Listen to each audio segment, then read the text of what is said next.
Hi, this is Ryan Schultz. Welcome to Metaverse Newscast, where we interview the personalities behind social VR, virtual worlds, and the metaverse. My guest this evening is the talented Sansar scripter, Galen. Welcome. Thank you for coming in. It's my pleasure. It's good to be here. Yeah, let me shake your hand.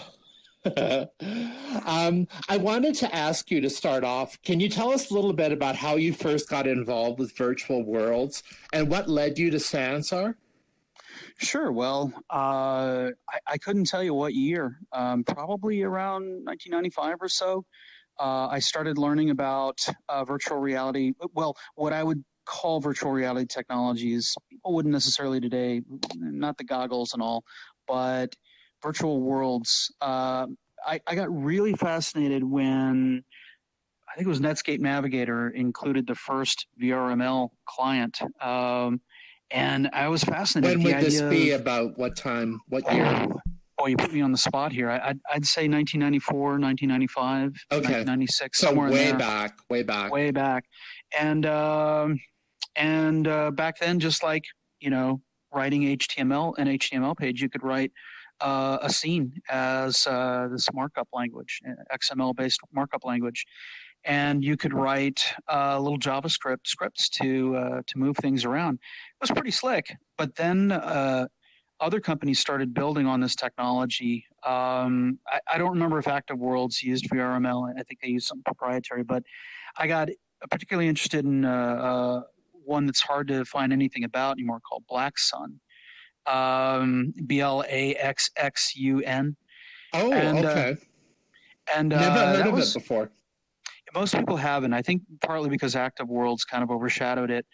And in Worlds, was it? I don't even remember. There was another one that was head-to-head competitor with Active Worlds. A lot of people who are familiar with Second Life don't realize Second Life was nowhere near first to the game. They actually had heavy competition when they appeared.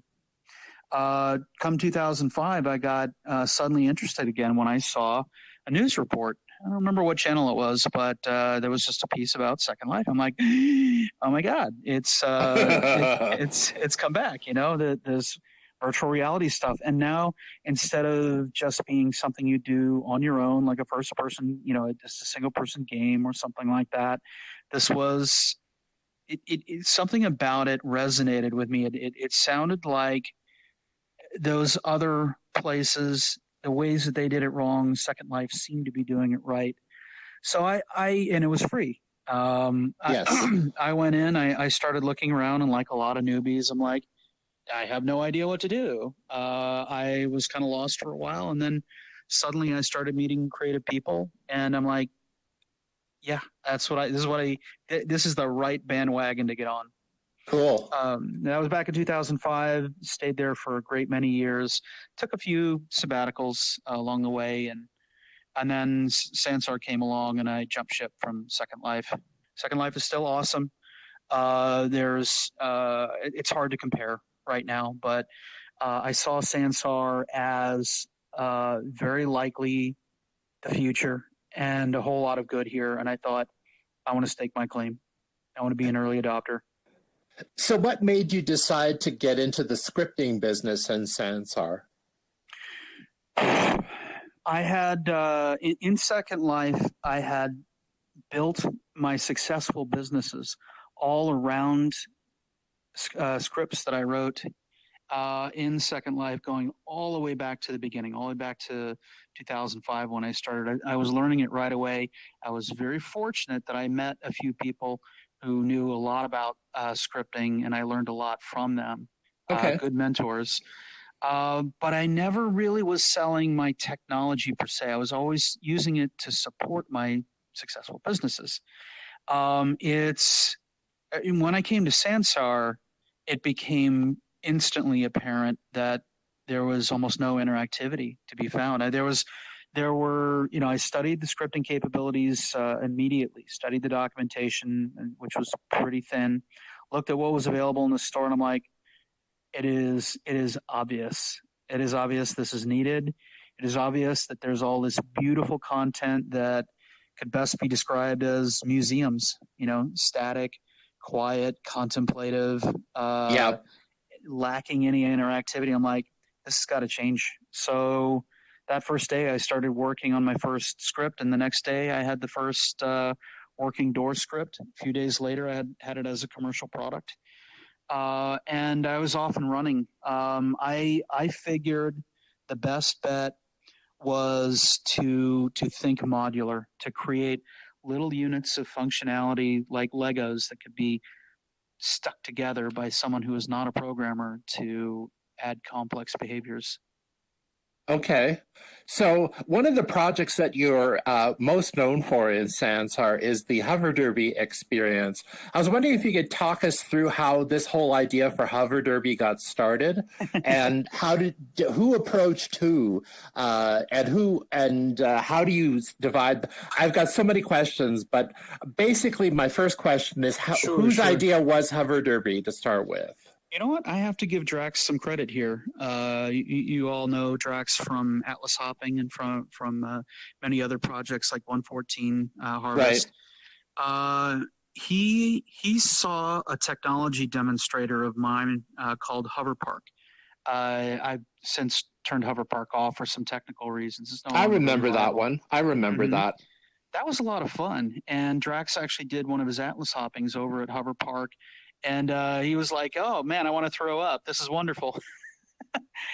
and so he approached me after that, saying, "Is it possible to make some sort of game where people can, like, I don't know, shoot at each other from these hover platforms?" And my first impulse was to think, "Nah, that doesn't make any sense," because I was thinking very literally about the hover park, in which you're covering like a couple kilometers in all directions, and it was very difficult to control those hoverboards. So I thought about it a little more. I'm like, yeah, we could. So from a very simple kernel of an idea, I talked a little bit more with Drax. He said, "Well, you make the tech, we'll make a show out of it." I tapped Jasmine, whom I had worked with previously, and I'm like, "Jasmine, how would you like to work on this project? Make 3D models for us." So the three of us ended up working together on creating Hover Derby. Took quite a few months to build it up, but it was pretty exciting. So you did the scripting, Jasmine did the mesh, and Drax does the promotion. Is that how it works? That's how it was previously. Drax is no longer involved with Hover Derby, but yeah, he was instrumental. He was instrumental first in coming up with the idea, second in certainly helping us brainstorm through a lot of ideas, but third, Drax has unusual connections. He reaches out to people. He makes himself known. He has a lot of positive connections among Linden Lab and other people in the industry. So that was also instrumental, I think, in helping us, especially to get our technical needs met. Linden Lab saw what we were doing as pioneering. They wanted to make sure that we could make a good demonstration of their technology. So that was helpful. Are they still donating prize money for the matches on Sunday? No, we stopped asking for them. We also stopped for now hosting the Sunday matches. We made a strategic decision. This was already kind of in the cards. We have been intending to make a version 2. See, a whole lot of things have changed since when Hover Derby first came out. We were a lot more limited in what we could do with the technology. And now I've got a ton of experience, and we have a bunch of new features that we didn't have. So we have always had it in our plans to make a version 2. Okay, so you're going to do a reboot, in other words. That's right. Okay. And for those who are familiar with Hover Derby, this is going to be a very different. It'll be familiar. It'll be the same sort of game, but we're going to have a lot of other capabilities like automated things shooting at people, moving obstacles, multiple levels, or perhaps all out 3D. We're still trying to decide. And Jasmine's planning on making a whole new suite of graphics to support it all, 3D meshes and stuff. So we have big plans there. We just decided, let's just put it on hold for now. And when we're ready to get going with that, which hopefully is in a few months. We'll be off and running with that. That's exciting. That's really great to hear. One of the things I wanted to ask you about is we had a discussion a couple of weeks ago that I wanted to come back to, and that was you had a very interesting perspective on the use of a permissions system in virtual worlds and how you kind of had a theory about how Second Life became popular because of its permission system. I was wondering if you could talk about that a little bit. Yes. I'm becoming like a bit of a broken record on this, but I am convinced that when you look at Second Life, and you look at its history, when I joined 2005, there was already a lot of tech in place, but it was only right about then that it was really quickly ramping up in numbers. And there's a lot of things people have been asking for years, why did Second Life take off? Why did all of its existing strong competitors disappear? Why, and what does that have to say about Sansar? And not just Sansar, but all of its competitors as well. Yes. And when I look at all the different factors, like for example, Linden Lab chose to open up Second Life to be free. No need to pay for subscriptions. Yeah. So that almost certainly played a significant role in its rapid growth. But of all the things that I look at that made the difference, I am convinced that the combination of the internal economy, that is to say, an easy way, and frankly, effectively cost-free way to do monetary transactions on a small scale, sub-penny scale, micropayments, and internal economy plus intellectual property rights. When we talk about permissions, it's implicit in Second Life. It's implicit, and yet I think people got to stop and think, what are permissions really on items that you sell? Well, what you're doing is you're giving a limited license to other people. This is not like I give you a file, on my computer. I give you a file containing the music I just recorded or whatever, and now you can do whatever the heck you want with it. Right. I have a digital rights management system implicit in these permissions. You can make copies, but you can't transfer anything to anyone. Or you can have a single copy of this sofa, and you can give it to someone else as a gift, but you can't make copies of it. That sort of thing. And to my thinking, this combination of micropayments and the permissioning system are the true engine that made Second Life take off. And the reason is very simple. Even though the vast majority of people in Second Life who've tried to make money haven't, so many, all of them have believed that they could, and they were willing to try. Yes. I mean, there's a reservoir just in Second Life alone, but ignore Second Life. There's a reservoir of people all over the world who would love to try to make money in Sansar or High Fidelity or VR Chat. Right. And Sansar is about this close to offering that. To help sort of support my claim here, take a look at the store. How many items are on there? It's over 10,000 now. It's about 12 to 13,000 items now. Okay. Look how many. There's a lot of experiences. I mean, like they'll say 16,000, but let's go with the publicly visible. There's about 1,000 experiences. That's people goofing around, trying stuff out. Right.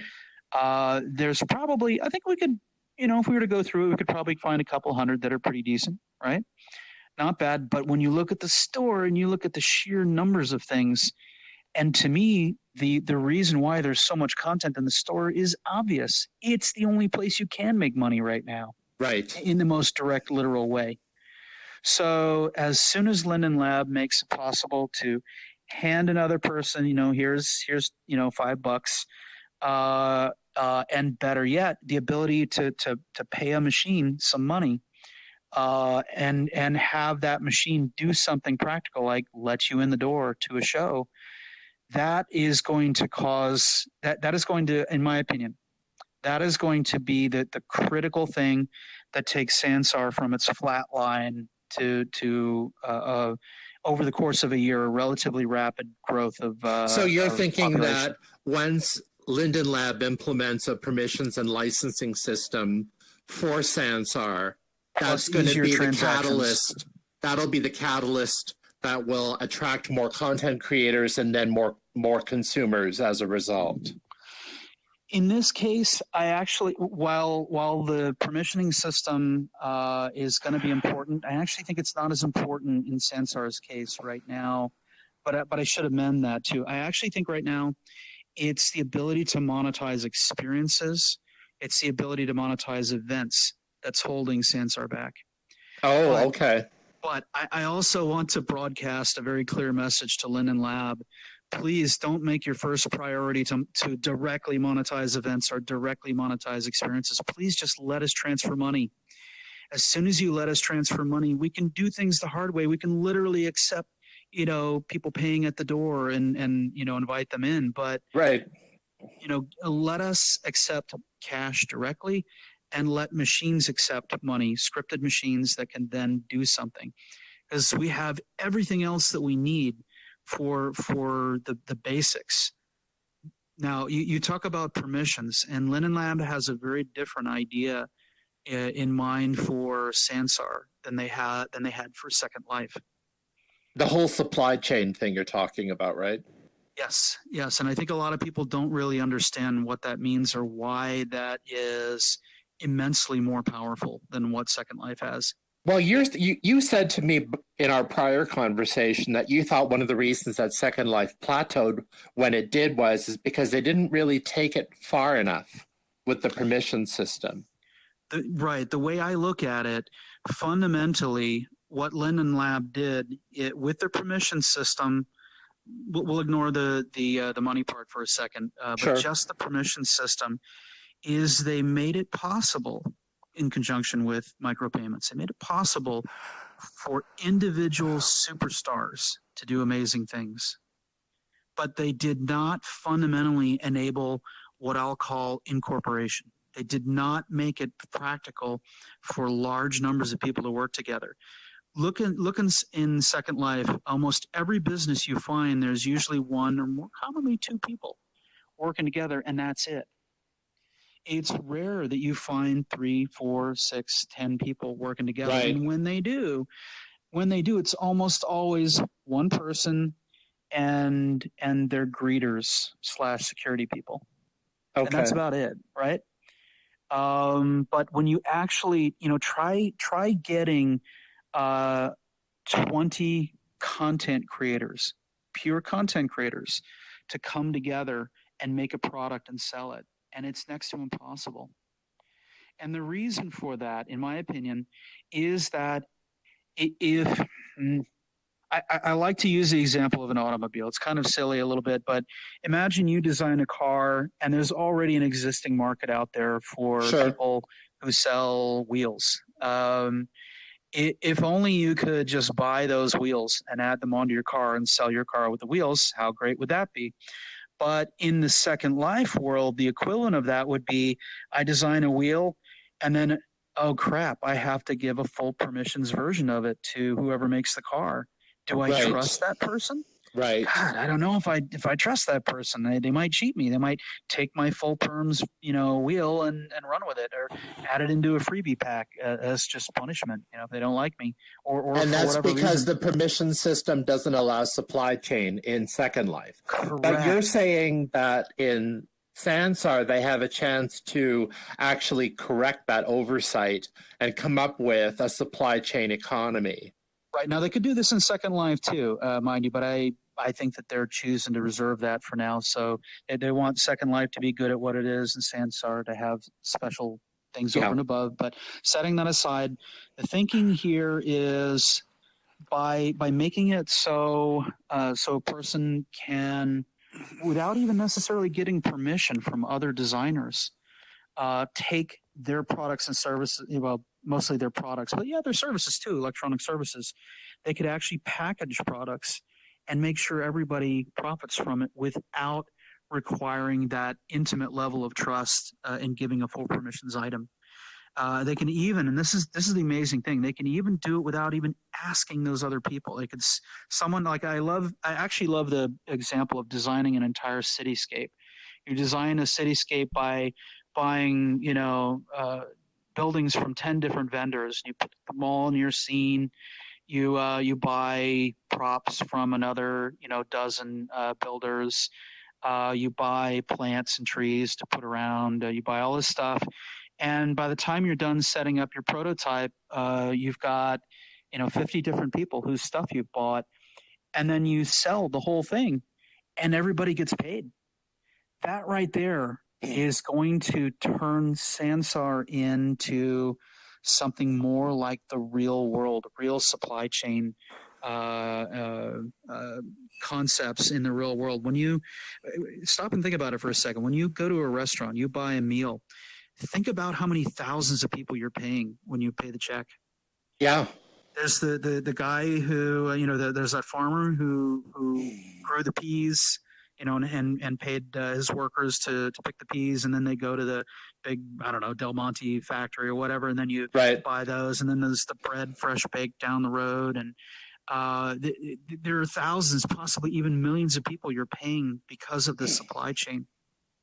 So that is going to, I'm convinced that supply chain, even just the ability to pay people, but supply chain is going to make Sansar, I really think it's going to leapfrog all the other systems out there, including High Fidelity has already got a jump in time. They have a decent way to buy things and pay for services and exchange money, but I really think that's trivial compared to what Linden Lab is planning. Well, let's hope that Linden Lab is watching this and taking notes, because I agree with you. You've convinced me. I have one final question for you. Sure. And that is, what do you think are some of the major challenges and problems that Sansar faces right now? Gosh, I'd have to really think about that. I mean, this is ridiculous, but I think I've been satisfied lately. I kind of have. You're a happy camper. This may sound bad, but I kind of have low expectations. That is. That's going to sound terrible, I know, but that's fine. We'll edit it out. No. I mean, I mean this seriously. I mean, Linden Lab. I like to think that I'm being realistic. Okay. I see people dive bomb Sansar, try it out for 5 minutes, and then leave, and they're like, "Oh, this is terrible. This is all crap." Yeah, I've seen a lot of that too. First, I think a lot of those people are operating in bad faith. They've already made a decision, but setting that aside. A lot of people are simply expecting all the things that took a decade and a half to create. It actually took longer for Linden Lab, more like 2 decades to create, to suddenly magically be here in Sansar. And I'm like, that's not realistic. But some of this is, I want all those other things too. I keep asking for them. We get. But what do you want? Meetings. What's on your wish list? What do you really want? I'm so focused on small things right now. We just had a product meetup a little while ago, and I was asking for, can you make it so I can move a thing from here to here over a certain amount of time? But I mean, like everybody else, I want all the things other people are asking for, like animation, animations for avatars, being able to attach an avatar to a moving thing. That would certainly help me with hover. Oh yeah, for vehicles, yeah, definitely. I want to be able to take an animated, mesh that does whatever and pick it up and move it like an action figure, move it around. To tell you the truth, I spend a lot more time thinking about what can I make and what can I enable other people to do. One of the big things on my list is making non-playing characters. And we're just a handful of little tricks away from being able to make NPCs. Well, I was talking with Medhugh a couple days ago. He was showing me the Scurry Waters experience, and he's done some amazing things already. I really have. Yeah, he and Bagnaria have done fantastic work. Yeah. I think that Okay, I'm going to make a bold claim here. Something that a lot of people who swoop in and rush out are going to totally disagree with me, but I really want everyone to have an open mind. My claim is that Sansar is already better than Second Life in many ways. It's still missing a lot of things that well, for starters, I deal with real time movements of things and stuff. Okay. Yes, and in Second Life, there's a lot you can do with scripts, but you cannot do what I can do here in Sansar. Already. That's right. We have vastly faster computers that run these experiences. You talk to MedHue, you'll say, come to Scurry Waters, and we've got well over 100 animated meshes here, and it's all running just fine. We have vast amounts of space to work with. We have amazing rendering, lighting models and such. I mean, there is just so much here that is way ahead of what Second Life has to offer. Well, that's good to hear. That's great. I'm going to say at the same time, if you're loving Second Life right now and you're loving what you're doing, stay there. It's all good. Yeah. You don't need to rush here now. If you come here now, it's for creators. It is for early adopters who are willing to suffer, missing some things. Yeah, it's beta. Amazing. I mean, they're not taking the beta tab off of it yet. So, yep. Okay. Well, thank you so much for coming in to speak with me today. My pleasure. Again, I'm Ryan Schultz. This is Metaverse Newscast, and thank you for watching.